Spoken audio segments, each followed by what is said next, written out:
Hello everyone, Soberoni of Jeanne Reviews here with another Servant Spotlight update video, this time for Jeanne d'Arc. As you may or may not know, she recently received an NP strengthening quest in NA, so I felt it was an appropriate time to go back and reassess my thoughts on her. For those of you who are not familiar with my original video on Jeanne, here's a snippet from it so you get the general idea. She desperately needs her skills reworked. Maybe she can get some interludes or strengthening quests so that she might be able to compete with some of the top tier supports. But prior to her interlude, she's a C-, and afterwards she's a solid C+. If it's any consolation though, she is, in my opinion, the best ruler, which granted doesn't speak very highly of that class.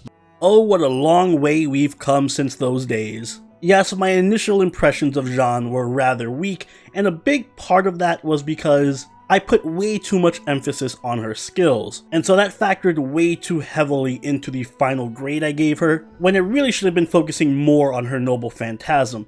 Jeanne's selling point is and always has been her incredible NP. She arguably has the best noble Phantasm in the game, so it was pretty silly of me to focus on her skills so much. However, I do still think her skills are pretty bad. She has one good skill, one skill, and one horrible skill. God's Resolution is her good skill. It is a very strong stun and it fits perfectly with her kit.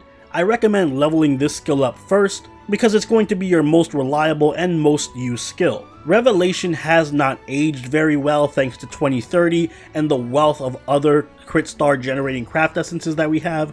However, it is still an alternate means of generating crit stars, so it still works, it's just not amazing.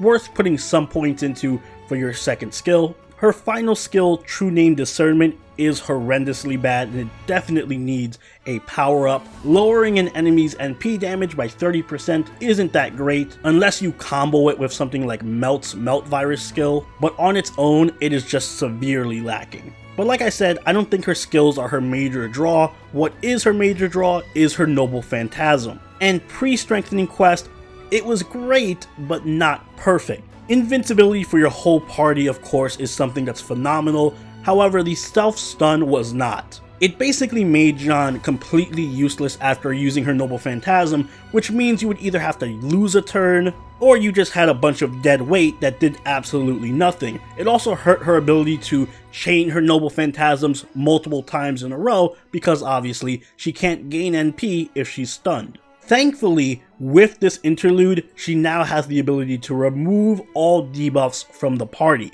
which means, of course, she no longer stuns herself, but she also does remove debuffs from all your allies, which is huge. It makes her extremely significant in any type of challenge, quest, or difficult content. Removing the stun also allows her to Noble Phantasm much more frequently. As you can see in this footage here, I'm just trying to see how many times I can Noble Phantasm with Jeanne on a regular arts team in a row. And even without a specific NP battery like Tamamo or Waver on the team, I'm able to get NPs off with Jeanne every 3 to 4 turns. If I had a Waver or Tamamo in there, she'd be getting NPs off every 2 to 3 turns, which is absolutely ridiculous when you think about all the benefits her Noble Phantasm gives you.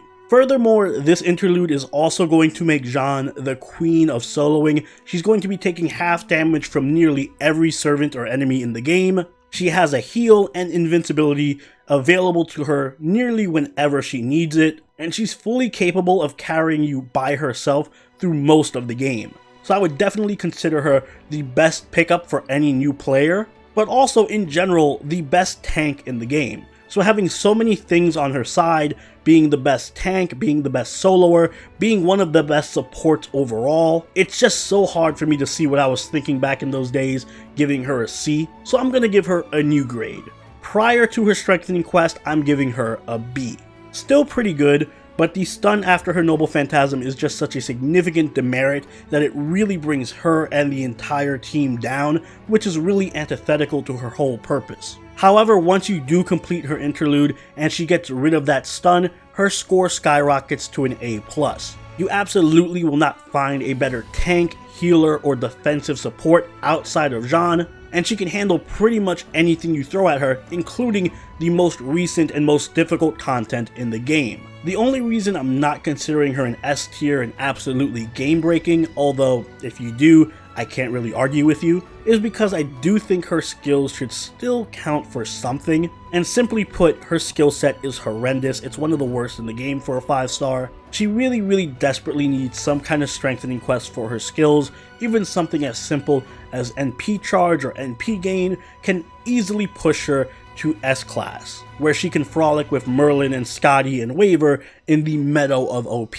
But those are just my thoughts. I hope this reassessment has given you guys a bit more context and cleared the record a bit on Jeanne. I do plan on doing a lot more of these reassessment spotlights for Saber, for Lancelot, for Kentucky, for a lot of other servants that I covered really early on that I don't feel I did enough justice to, or maybe that I overrated in some cases. So if you have a servant you'd like to see me re-review, let me know in the comments below. If you haven't already, please do subscribe, follow on Twitter, on Twitch, and of course join the Discord. And I will see you all in the next servant spotlight. Soberoni out. Later.